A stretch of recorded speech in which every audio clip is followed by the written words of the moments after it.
grumetillos, bienvenidas y bienvenidos una vez más a Argonautas, vuestro podcast de arqueología subacuática y cultura marítima. Gracias por acompañarnos una vez más.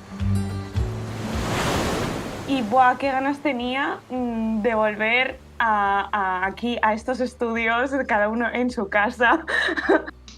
Tenía muchísimas ganas de estar otra vez aquí con Argonautas.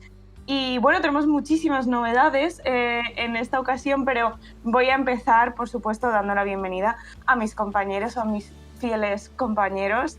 Chimo, Soler, ¿cómo estás, corazón? Pues con muchísimas gracias, con muchas ganas de veros Gracias. Sí, la emoción ha hecho que se me trabe la lengua. Con muchísimas ganas de hablar con vosotros de nuevo y volver aquí al podcast, porque, joder, es que ha pasado tiempo, a la tontería han pasado unos cuantos meses, ¿eh?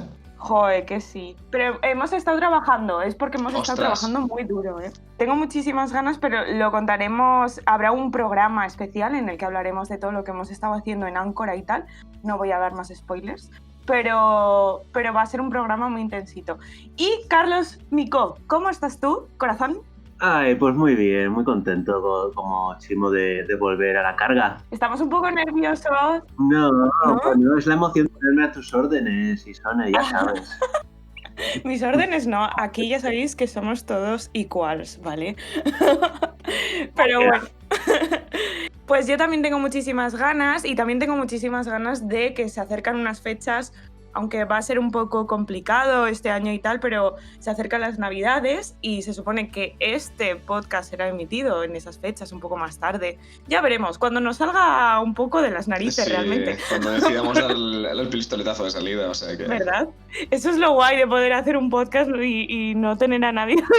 Que se vea, sin engañar. Esto cuando lo grabamos y cuando se emitirá, pues hay gente que lo hace, ¿no? Con plan de, no, esto es en directo. No. Esto es lo de Cinema Verite. Sí, si al final este podcast luego lo podéis estar escuchando con un mojito en junio, Claro. julio. Pero bueno, yo os voy a preguntar por la Navidad, ¿vale, chicos? Yo os voy a preguntar qué habéis pedido a los Reyes Magos, o bueno, en mi caso, a Olenchero, que otro día ya os contaré lo que es Olenchero, pero ¿qué habéis pedido vosotros a los Reyes Magos? ¿Qué has pedido, Chimo? Pues mira, le he pedido libros. Muy bien. Porque no sé si os ha pasado a este año, pero es que yo este año he sido incapaz de concentrarme en libros gordos. O sea, en libros densos, en ensayos y demás.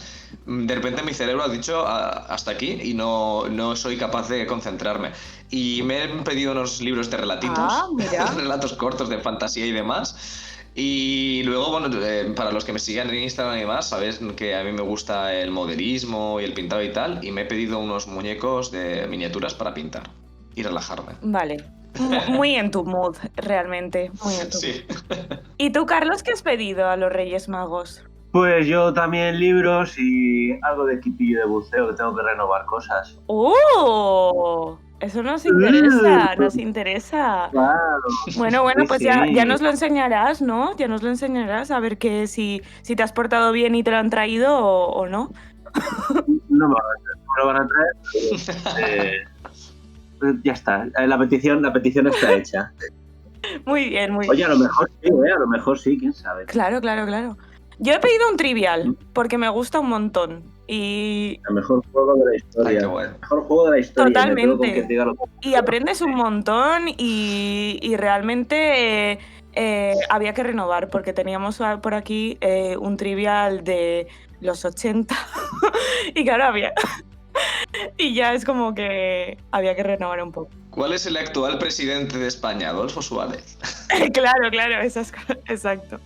Pero bueno, chicos, y siguiendo con las novedades, porque esto ya no lo habíamos hecho en la primera temporada, tenemos otra novedad que nos está ayudando mucho, que está aquí mismo con nosotras. Ana Belén, ¿puedes saludar, por favor? ¿Puedes saludarnos al público? Hola, ¿qué tal? Vale, Ana Belén no es que esté aquí porque vaya a colaborar con nosotros, pero sí que va a estar ausente, pero realmente presente, de cuerpo presente, podría decirse. Es nuestra técnica de sonido y va a estar aquí ayudándonos en el resto de los programas para que no nos haga pues un mojón realmente y parezca un programa normal, ¿vale? Así que bienvenida, Ana Belén, siéntete libre de contarnos lo que te apetezca y si quieres contribuir alguna vez, pues adelante, ¿no? Muchas Los gracias, chicos... siempre es interesante. Vamos a ver qué pasa. A ver qué pasa. Bueno, y vamos ahora a la siguiente novedad, que son las noticias. Vamos a traer un pequeño noticiero en las que os comentaré las últimas noticias sobre arqueología y cultura marítima en muy breve tiempo y me dais vuestra opinión, ¿vale, chicos? En este caso, son todas internacionales. Empezamos. Oh, yeah. La primera ha ocurrido en México, ¿vale? En México han hallado unas minas, las minas más antiguas de todas, con restos de más de 10.000 años de una persona que la han llamado Naya, ¿vale? Y son restos de dientes y huesos de esta persona. ¿Y qué es lo más interesante de esto? Resulta que son como unas cuevas subacuáticas en las que la gente de esa época se sumergía para la búsqueda del ocre rojo, que es como lo que sería en la actualidad pues el diamante o el oro, el oro puro, ¿vale? Entonces es súper curioso ver que la gente podía llegar a... Claro, al final te estás jugando la vida por algo, ¿verdad? Entonces han encontrado pues un montón de restos y de dientes y huesos. ¿Qué os parece, chicos? ¿Cómo los han encontrado? ¿Buceando? Claro. Ajá. Claro, pero es que hay que pensar que en el caso de, ¿no?, de lo que sería buceo a pulmón y demás, que está muy guay y siempre nos fascina, pero hay un montón de casos, ¿no?, de gente que se gana la vida bajando a profundidades muy grandes a pulmón para recoger algún tipo de recurso, y que eso es súper antiguo realmente. Había una tribu, una serie de tribus en el sureste asiático que habían desarrollado una capacidad pulmonar fuera de lo común, que habían llegado incluso, creo, me pareció leer, que habían llegado como a desarrollar una variante genética, ¿no?, que un desarrollo aparte propio, endémico de allí, que les permitía estar en el agua cantidades salvajes de tiempo, y era porque llevaban cientos de años, generación tras generación, dedicándose a hacer exactamente eso. Y es que el ser humano, cuando le ha tocado el comer, pues se ha lanzado al mar con todo lo que tenía. Hoy vamos a hablar de eso también, ¿eh? Sí, hoy vamos a hablar de esto, muy curioso. Uh-huh. Pasamos a Argentina, ¿vale? Donde un grupo de antropólogos estudian los 14 eslabones hallados en Obligado, donde en una batalla en 1845 las fuerzas argentinas intentaron hacer frente a una flota anglo-francesa. Y es muy curioso lo que dice el investigador Carlos Landa, porque me gustó un montón lo que dijo y quiero que me deis vuestra opinión. Nuestro objetivo no es sacar la cadena, ¿vale?, sino aprender de ella. Si alguien se lo lleva, es como si yo agarro un libro de historia y arranco 10 páginas. ¿Qué opináis de esto? De un tema que tenemos siempre sobre la mesa aquí en Áncora, que es el expolio. Pues el pan nuestro de cada día. El pan nuestro de cada día. Exacto. ¿Qué se deberían hacer con esos 14 eslabones? O lo que están haciendo está bien, ¿verdad? Bueno. Depende del contexto en el que estén ubicados. Es que esto sería realmente para hablar todo un programa sobre metodología arqueológica. Pero por resumirlo un poquito, y Carlos, hazme el apunte que necesites, cuando tú encuentras un resto arqueológico, tú lo que tienes que ver es el contexto en el que está ubicado, ver si hay más restos relacionados, si hay peligro de expolio, y en función a todo eso, dejarlo in situ, que es lo recomendable en la arqueología subacuática, o extraerlo. Tú decidirás extraerlo si tienes sitio donde tenerlo en condiciones, si los restos arqueológicos de alrededor no los descontextualizas, etcétera, etcétera. Entonces dependerá de muchos factores realmente. Estamos de acuerdo. Sí, poco más que añadir. Vale, pues vamos con la última noticia, que esta es muy fuerte, a mí es la que más me ha impactado, y volvemos a México, ¿vale? Tras 3 años de excavaciones en un naufragio del Yucatán, se han descubierto cómo una compañía española traficó alrededor de 1861. Acordaros con esta fecha, 1861, el mismo año que se prohibió el esclavismo, ¿vale? Pues se ha descubierto en el naufragio cómo los españoles traficaban con esclavos mayas enviándolos a Cuba a ejercer trabajos forzosos. Y el barco se llama La Unión, por si os interesa buscarlo. Me he quedado flipando. Hay vídeos incluso de cómo aparece la arqueóloga subacuática tomando apuntes y tal, que la verdad es impresionante. Pero es impresionante sobre todo eso, como estaba prohibido y aún así la historia es tan compleja, de verdad, chicos. Vosotros que sois historiadores podréis decirlo mejor que nadie. ¿Qué os parece? Pero a ver, ¿qué decir? Porque estaba comentando yo en las últimas, si quieres, Carlos. Qué cabrón, la más complicada para mí, ¿eh? Guau, la que tiene... No tenéis por qué, si por qué quieres... compartir nada, o sea, solo vuestro conocimiento, chicos. No, a ver, simplemente es que lo que has dicho tú, creo que de lo que tenemos que quedarnos ahí es de que la historia no es blanco y negro.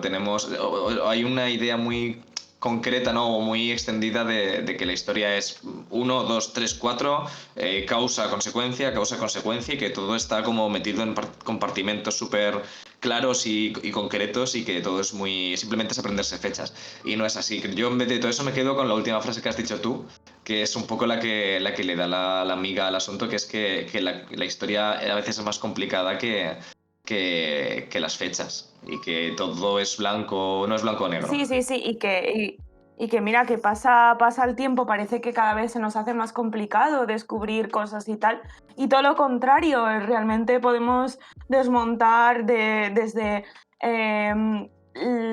lo que podíamos pensar que había eclosionado el Vesubio en su momento, realmente son 3 meses después y demás, ¿sabéis? O sea, con un poquito más de información lo que puede cambiar la historia. Así que Claro. es eso. Sí, cada vez se puede hilar más fino y demostrar, pues eso, que la historia son procesos, que no son procesos, pues eso, detrás del 1 viene el 2 y después viene el 3, pero sino que eso, hay muchos matices y detalles que hay que ir sacando a la luz poquito a poco. Estupendo. Wow, os habéis quedado impresionados, con mi reflexión. Yo es que cada vez que hablas me dejas con la boca abierta, Carlos. Bueno. Que lo dices muy bonito. Bueno, chicos, pasamos a la segunda parte del podcast, ¿vale? En la que hablaremos de un tema en concreto y para ilustrarnos, y como hoy estás tan inspirado, Carlos Mico. Oh, Dios mío. Cuéntanos, ¿de qué vamos a hablar hoy? Pues hoy vamos a hablar de la navegación prehistórica. ¡Oh! ¡Wow!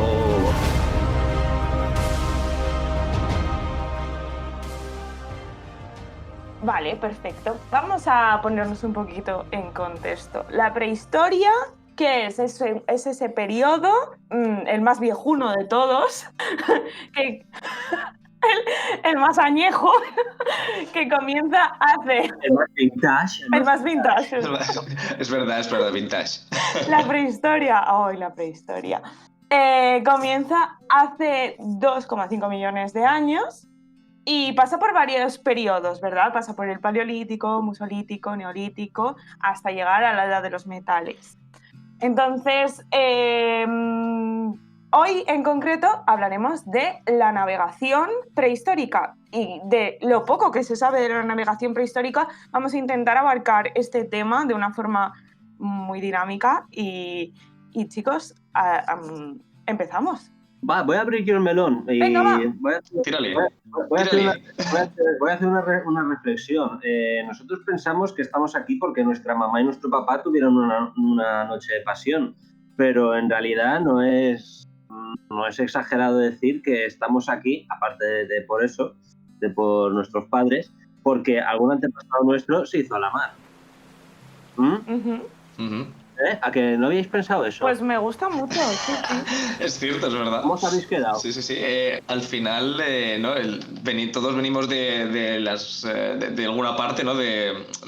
Si te empiezas a remontar, vete a saber de dónde eran nuestros ancestros. O sea, yo estoy seguro de que mis antepasados no eran de aquí de Valencia, que vinieron en algún momento de migraciones que pasaron por el mar, incluso puede que en la prehistoria. Claro. Sí, o sea, a ver, un tío de Mongolia a lo mejor no, ¿sabes? A lo mejor sus antepasados eran unos losers de secano, ¿no? Pero Pero bueno, nosotros aquí en la península ibérica, vamos, o sea, Losers de muy probable. secano como concepto. Me gusta, me gusta. Eso lo tenemos que acuñar. Sí. Sí. Yo lo dono Me encanta, me al encanta. podcast. Y tantas preguntas como nos hacemos nosotros hoy en día, los millennials y yo, centennial, por supuesto. Recuerdo que yo soy centennial, vosotros sois millennials. Viejos. Que, como tantas preguntas que nos hacemos con nuestras crisis existenciales y divagaciones, ellos también tendrían que hacerse sus preguntas en ese momento. Y ellos realmente sabían a dónde iban y por qué iniciaban esos viajes. ¿Cuáles eran las cuestiones que les llevaban a coger y lanzarse al mar? ¿Cuáles creéis que podían ser? Claro, es que esa pregunta es un...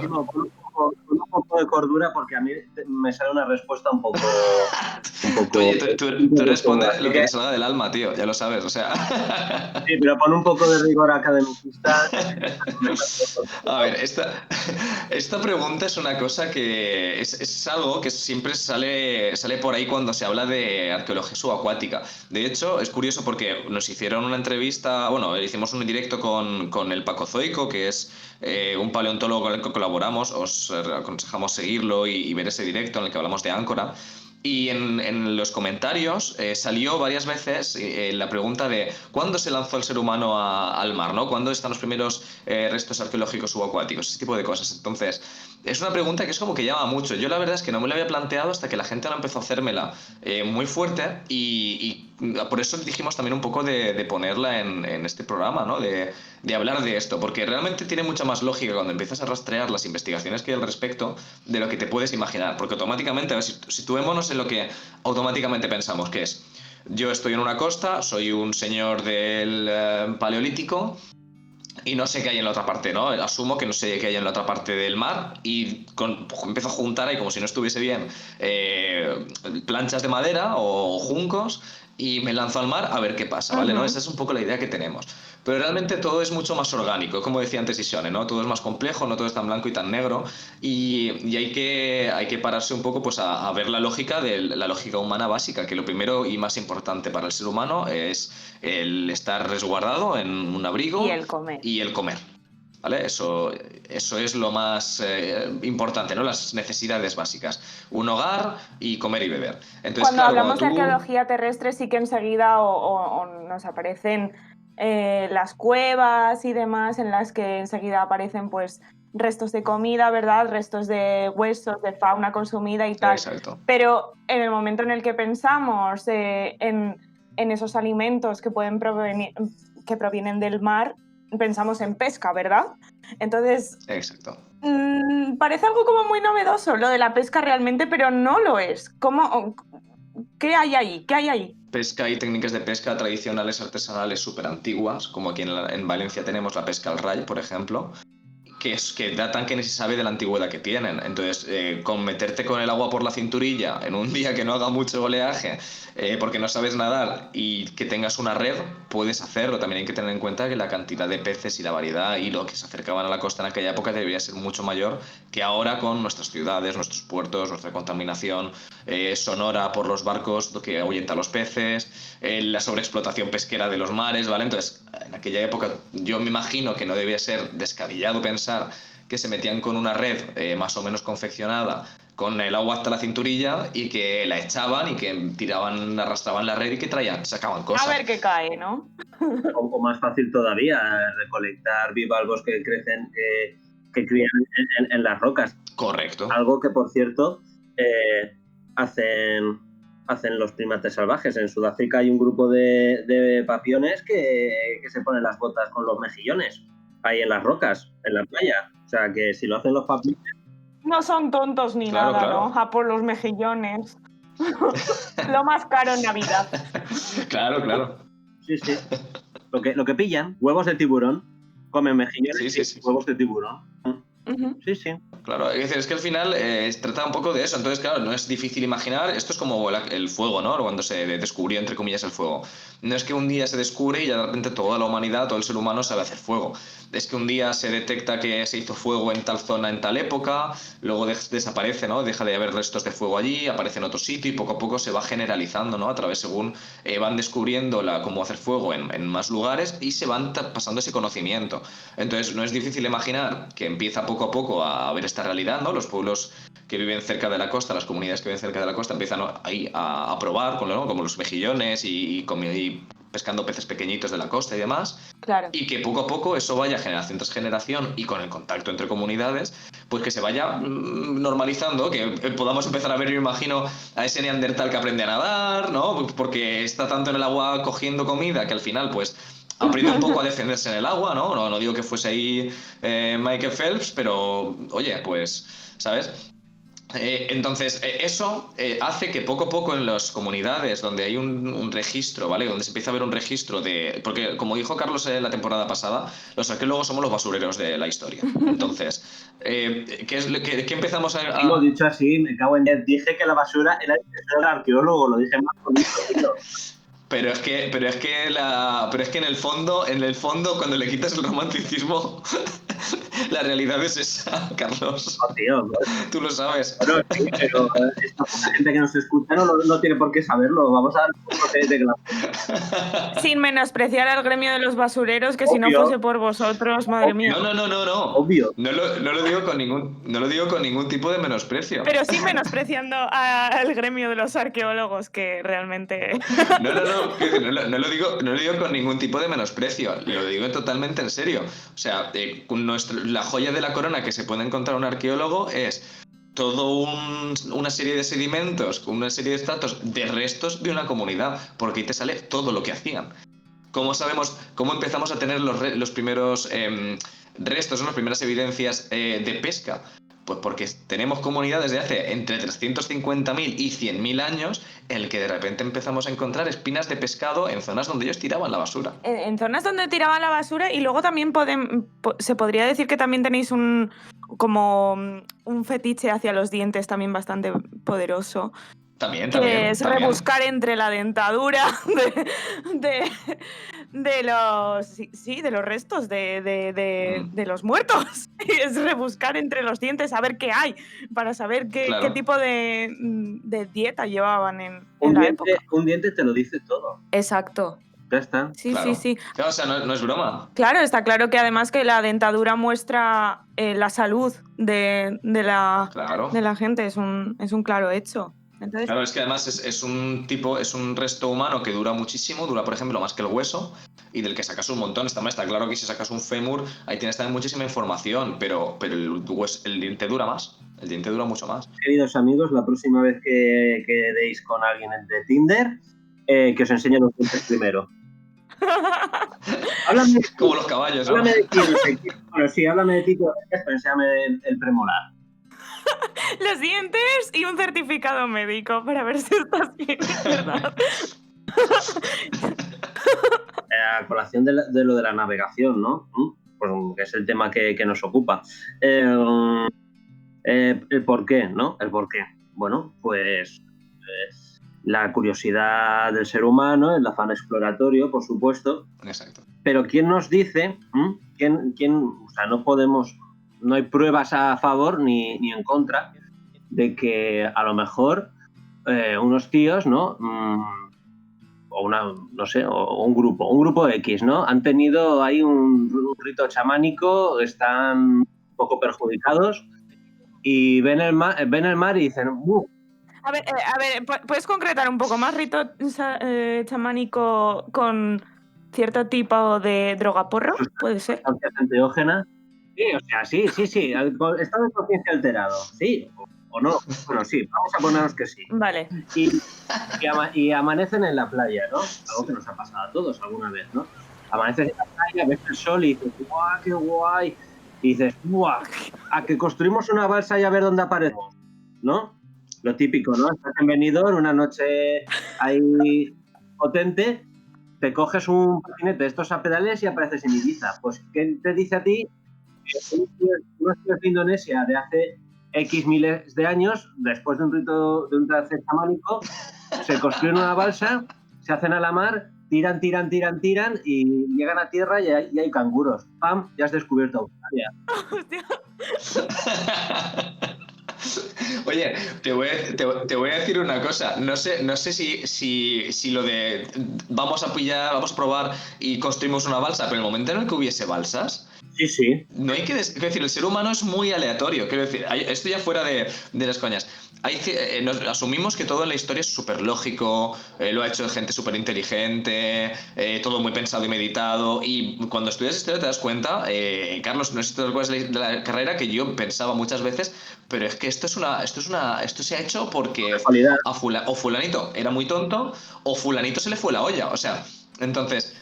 No hay que descartar que en algún momento pasase esto, ¿eh? O sea... Fulanito pensó que sería una idea brillante meter un tigre dientes de sable en una balsa y cruzar Claro. el Mediterráneo con él. No, a ver, que no es imposible. O sea, un pueblo de pescadores que usaban las balsas para pescar, de repente dicen, pues en lugar de pescar, hoy nos vamos de paseo, a ver dónde aparecemos.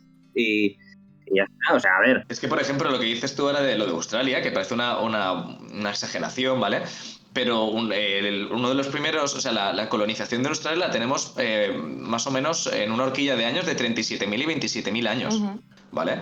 Y luego hay unas islas, ¿vale?, que estaban como a 70 kilómetros de la costa más cercana y en la zona de Australia, todo lo que es las islas, ¿cómo se llaman?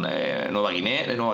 Y ahí hay una isla que está a 70-80 kilómetros de la costa australiana. ¿Y cómo llegaron allí hace 37.000 años? Pues, quiero decir, una de las posibilidades es que fuesen pescando cada vez más para adentro y demás, y poco a poco, pero no hay que descartar que en algún momento de la humanidad a alguien se le fuese la olla y hiciese una barbaridad. Es que el ser humano no es estúpido ahora en el 2020. El ser humano ha sido estúpido toda la vida. Claro. Incluso que se llegase a ver envuelto y arrastrado y poco a poco Claro. tal y cual. Y con esto yo quería aportar, cuando yo allá en la antigüedad estaba haciendo un TFM sobre cartas náuticas y me puse a documentar sobre distintas cartas náuticas y de cómo pues en su momento trabajaban todo el tema de los mapas y tal. Y hay una de mis favoritas que es de los nativos de las Islas Marshall, como has hablado un poco de Australia y tal, pues ubicándonos por ahí, las Islas Marshall, ellos trabajaban unas cartas náuticas súper curiosas, que os dejaremos la foto luego en redes sociales y tal, que se hacían con cañas y conchas. Y realmente eran cartas náuticas que se visualizaban el oleaje y mediante las cañas dibujaban los oleajes y con eso se apañaban. O sea, nadie más lo entiende. Seguramente solo lo entendían ellos.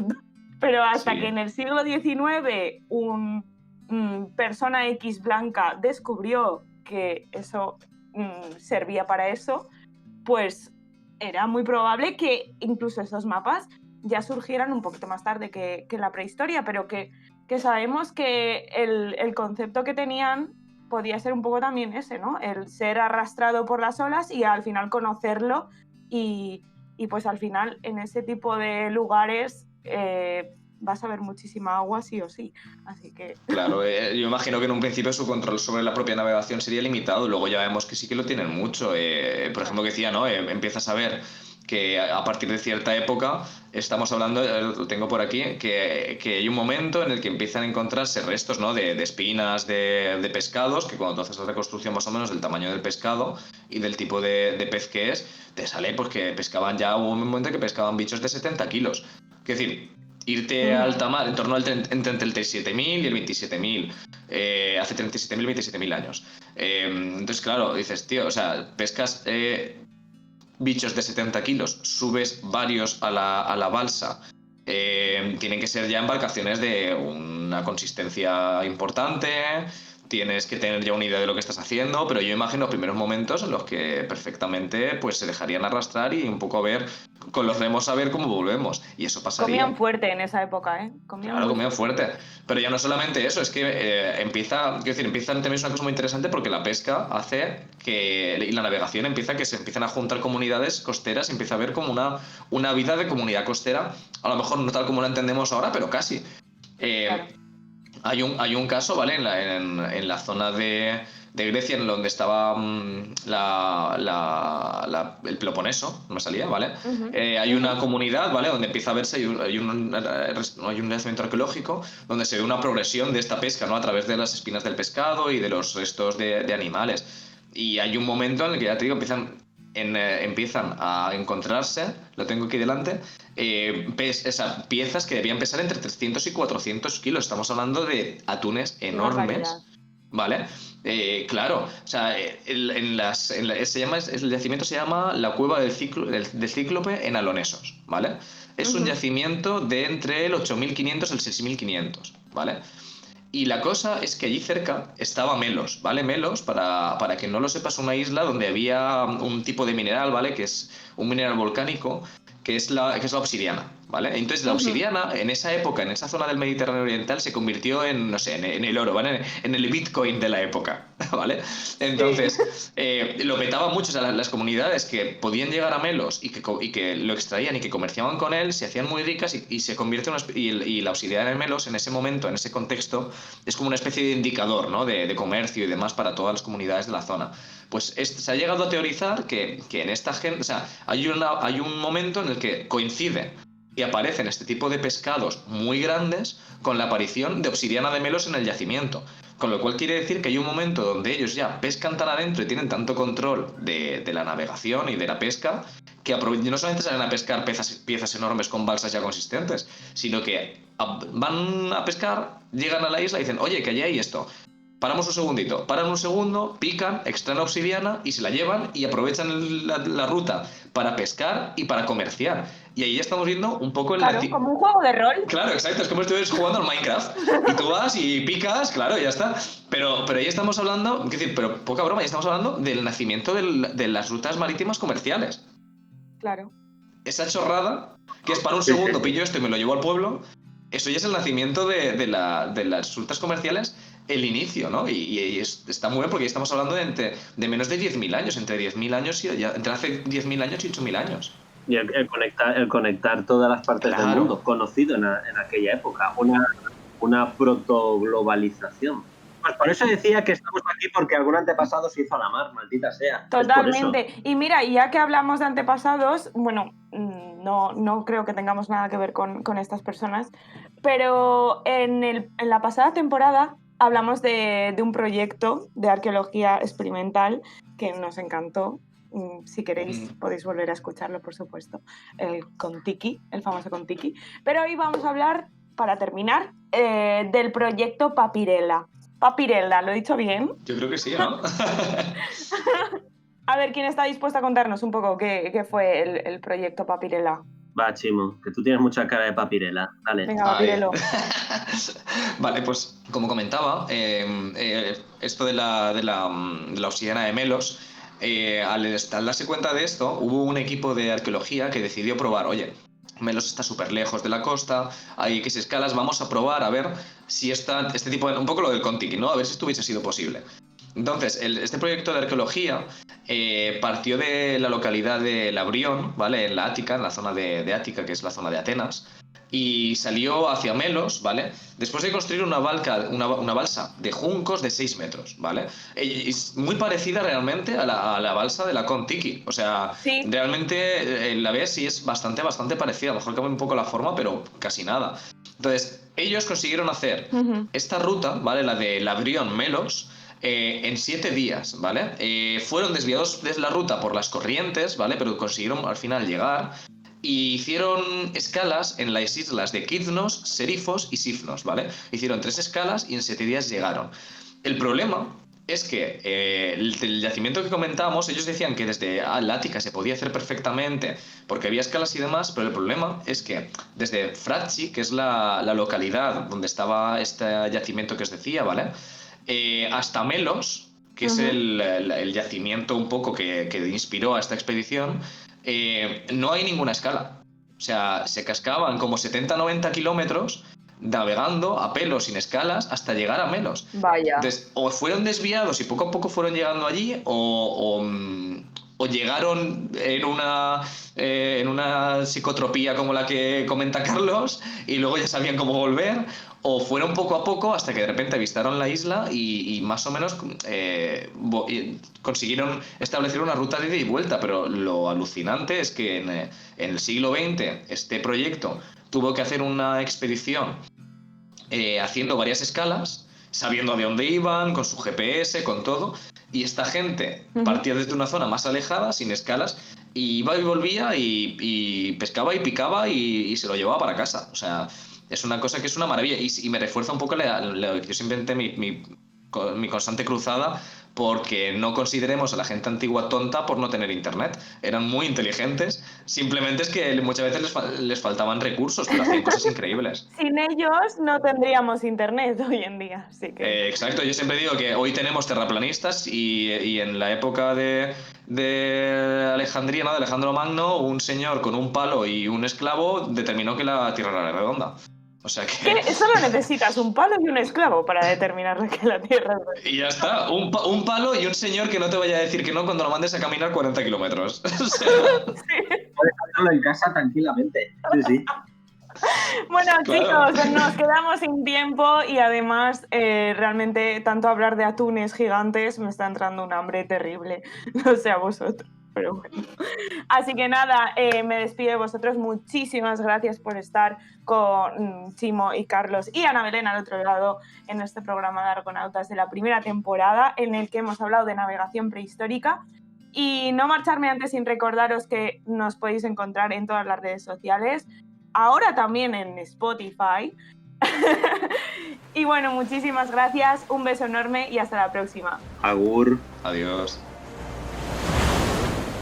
Gracias por sumergiros con nosotros otro episodio más. Podéis seguir nuestro contenido en nuestras redes sociales o en nuestra página web www.ancoraculturamar.com. Hasta la próxima y buen viaje.